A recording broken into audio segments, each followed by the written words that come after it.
da justiça italiana, que publicou os motivos para barrar a extradição de Zambelli. Segundo a justiça italiana, Moraes foi vítima e juiz no caso. Interessante a gente falar sobre isso, Adriles, porque já tinha acontecido um recado dos Estados Unidos em relação a esse comportamento do ministro do Supremo Tribunal Federal. Agora mais um recado, Adriles, dessa vez da justiça italiana.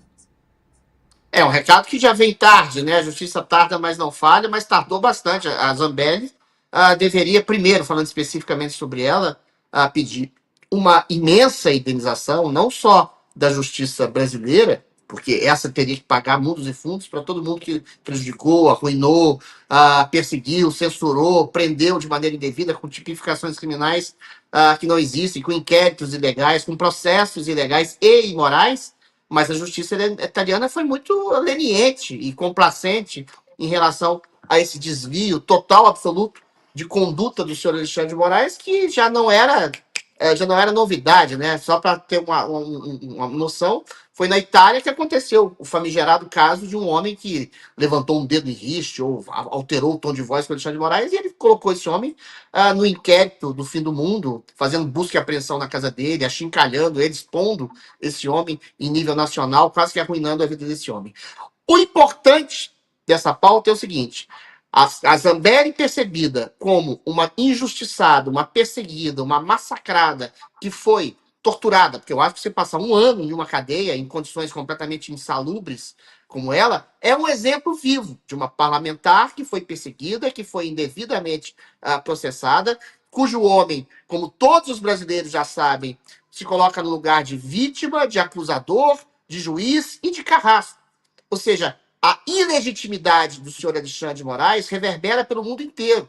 O Departamento de Estado americano processa esse homem, vai atrás desse homem. É um homem que não respeita exatamente a própria jurisprudência constitucional do Brasil, não respeita os limites territoriais do Brasil e quer impor leis absolutamente draconianas e perseguições a asilados políticos, a exilados políticos, a empresas norte-americanas. Ainda hoje a gente tem o processo lá junto com o Flávio Dino de querer impor sanções absurdas às redes sociais, que são o espaço legítimo da voz popular, e eventualmente isso se coloca cada vez mais claramente, não só para os Estados Unidos, para a União Europeia, para o mundo inteiro. E é uma vergonha absoluta para o Brasil manter esse homem, Alexandre de Moraes, ainda na Suprema Corte, um homem que recebe dinheiro através de uma mulher, de um banqueiro corrupto, para julgar esse mesmo banqueiro corrupto, um homem que deixou morrer a amiga, o Clériston, né? Pedindo a soltura do Clériston, até pelo procurador-geral da República, Paulo Gonet, um homem que deixou esse homem morrer, um homem que prende mulheres com bíblias, batons e andadores, uma coisa assim. É inverossímil e fica cada vez mais claro e patente, não só para o brasileiro, mas para o mundo, que a gente está sob a égide de uma ditadura do judiciário, e a égide dessa ditadura do judiciário tem por nome, sobretudo, o senhor Alexandre de Moraes, que é um criminoso notório aos olhos do mundo. Faltam as instituições brasileiras darem o devido caminho ao senhor Alexandre de Moraes, que seria o impeachment ou mesmo a prisão. Muito bem, Adriles. Nelson, a gente entende em situações como essa que tem acontecido a mesma coisa. Por exemplo, Alexandre de Moraes recebe críticas nesse sentido da justiça italiana e alguém sai em defesa. Dessa vez foi o presidente do STF, o Edson Fachin, que disse, inclusive, que o julgamento teve a ampla defesa necessária, seguiu o ritmo que deveria seguir. Não é um momento de um redesenho, de um olhar diferente para isso tudo, porque o caminho que está seguindo, Nelson, na verdade é o que já tem ocorrido nos últimos anos, né? A parcialidade das decisões.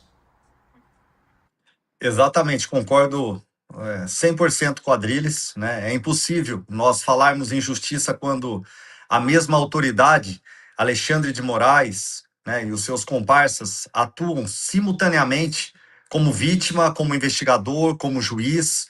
Isso nunca foi rigor institucional, é claro, isso é muito óbvio, é muito fácil fazer essa leitura, né? É uma concentração de poder, né, uma concentração de poder sem freio. E aquilo que o Adriles falou, da Carla Zambelli está sendo perseguida, eu acho bem interessante, nós entendemos que essa perseguição compete também a muitos da população que, por questões ideológicas, políticas, tentam fingir que não estão vendo, né? Mas deveriam parar de se omitir e começar a se preocupar, porque independente de você gostar ou não das posições da Carla Zambelli, da deputada Carla Zambelli, a democracia, né, em si só, ela exige. Aquele governo que tanto fala em democracia, né, eles precisam entender, essas pessoas, que exige que qualquer cidadão ele tenha o direito da ampla defesa, do processo legal, né, de um julgamento justo. E não é isso que está acontecendo com a Carla Zambelli. Então, esse sofrimento ele reflete em toda a sociedade, né? A sociedade está desacreditada. E por conta de condutas assim e de pessoas egoístas, né, que não conseguem enxergar. Não é porque eu sou da direita que um erro da direita eu não vou reconhecer. E esse erro está vindo do nosso judiciário, né, dos nossos ministros. Então, isso realmente nos revolta. Entendo também como uma perseguição política, né, nessas decisões das instituições. A confiança no nosso sistema já está fragilizada faz tempo, né, já foi colocada em risco. Então, eu acho que a justiça ela precisa, né, de uma mudança, precisa agora começar a ser firme, mas também precisa ser imparcial e transmitir um pouco mais de segurança jurídica para toda a população. Muito bem, Nelson. O que chama a atenção, Adriles, são as sequências de casos envolvendo políticos da direita, né? A gente, obviamente, não quer que penda nem para um lado nem para o outro, para que a justiça seja a justiça, como se espera de qualquer nação. Mas a sequência de casos, com a atuação que acaba sendo de destaque desses ministros contra políticos de direita, chama muito a atenção também, né, Adriles? Não só chama muita atenção, como é o modus operandi deles. Não, a gente estava vendo hoje o Janones dando aula de como mentir. De como mentir para o seu secto. Assim, não, porque eu falei da questão do Collor, que tinha sido perseguido judicialmente, e depois o Collor poderia ser o ministro, isso não era verossímil, mas eventualmente a gente pode usar qualquer armas para espantar a direita do poder ou coisa do tipo assim.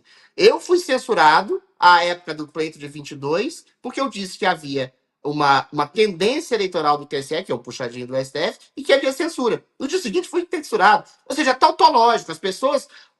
não existe mais um tipo de coisa que chama-se de polarização no país. Existe perseguição. E essa perseguição se dá quase que exclusivamente pelo Supremo Tribunal Federal. São apenas pessoas de direita que são perseguidas, são apenas pessoas de direitas que são censuradas, são processadas, são colocadas em inquéritos do fim do mundo, são exiladas, asiladas e, em última instância, até presas. Ou seja, o Tribunal Superior Eleitoral, que foi um puxadinho do STF, e o STF se transformaram em um tribunal de inquisição político, em que Deus seria o PT, que eles tiraram o Lula da cadeia para favorecê-lo durante uma campanha eleitoral, e o demônio seria a encarnação da direita, que eles chamam de bolsonarismo, de golpismo. O golpe está dentro do seio do Supremo Tribunal Federal. Golpe é você censurar e perseguir e massacrar vozes, é você colocar não só a liberdade de expressão em xeque ou tolhida, mas colocar pessoas na cadeia, senhoras com bíblias, batons, uma senhora que foi libertada recentemente para cumprir prisão domiciliar, condenada a quase 20 anos de cadeia, com andador, com 73 anos, acusada de ataque violento ao Estado Democrático de Direito. Ou seja, a Suprema Corte Brasileira se transformou num tribunal de exceção que comanda com mão de ferro, de maneira autoritária, autocrática, ditatorial e tirânica o país e que promove perseguição exclusiva à direita brasileira. É isso que acontece. Pois é, Nelson, interessante também, né, que nesses casos que acontecem, esses avisos e recados que o exterior dá para o Brasil também, a imagem do Brasil fica arranhada com tudo isso, né? Estamos citando o caso da Zambelli na Itália, mas poderíamos citar outros ali também em países da Europa, também nos Estados Unidos, casos envolvendo políticos, jornalistas brasileiros, enfim, a imagem completamente arranhada de um país que mostra como está a justiça ou a injustiça por aqui, né, Nelson? Exatamente, é o que eu falo sempre, né? Eu não defendo privilégios para ninguém, mas também eu não posso aceitar, né, dois pesos, duas medidas, né? A lei ela é muito clara em alguns momentos, obviamente, mas deve valer para todos, né? Sem distinção nenhuma. E essas questões ideológicas, essas posições políticas, também no mesmo sentido. Então, assim, o que muitos brasileiros questionam hoje, né, não é apenas o caso da deputada, no caso da Zambelli, ou de outros políticos aí que também estão passando por isso, ou até mesmo militantes, né, seja da esquerda, seja da direita, a gente sabe que pende mais para a direita as perseguições, mas a sensação de que alguns estão sendo tratados com rigor extremo, que somos nós da direita, que isso é claro, é óbvio, e outros recebem um tratamento totalmente diferenciado, né? Então, essa credibilidade das instituições, em especial do STF, está dependendo muito de equilíbrio, de coerência, de imparcialidade. Então, assim, quando nós observamos, né, um ministro do STF, né, da Suprema Corte, acusando, também conduzindo a investigação e depois julgando, né? O princípio básico da imparcialidade ele deixa de existir. E o processo vira todo esse problema que acaba ficando num circuito fechado, onde não há distanciamento crítico, né, nem garantia real de defesa. E é o que nós estamos vivendo hoje, né? A Carla Zambelli, eu acho que é um exemplo muito claro, o que o Clezão passou, né, o falecimento dele, e outros presos políticos que também não tiveram direito de ampla defesa, foram condenados, enjaulados, né, sofreram todas as insalubridades ali dentro, os problemas psicológicos, que queira ou não acaba sofrendo. Eu, quando tive na campanha eleitoral aí municipal, a última agora, as minhas redes sociais é, proibidas de impulsionamento, eu não poderia, eu não estava podendo potencializar, fazer tráfego pago, né? Durante as eleições. A Meta bloqueou. E eu sentia aquela abstinência, né? Aquela necessidade, porque eu preciso de voto. A eleição tem começo, meio e fim. Então você imagina só, né? O prejuízo emocional mesmo. Não é só financeiro, mas é emocional. Porque você tem que contratar advogado, né? O seu psicológico fica afetado. Acabei ganhando a ação, né? Danos morais, né? Pelo prejuízo que eu tive. Eu disputei uma eleição de forma desigual, mas eu fico imaginando aí um caso extremo como de uma prisão da Débora do Batom, por exemplo, de um Clezão, de uma senhora com a Bíblia na mão, né? Imagina só, né? É uma cicatriz que nunca vai cicatrizar, né? É uma ferida que nunca vai cicatrizar. É algo realmente que faz refletirmos bastante sobre todas essas situações, e a Carla Zambelli agora também com essas decisões.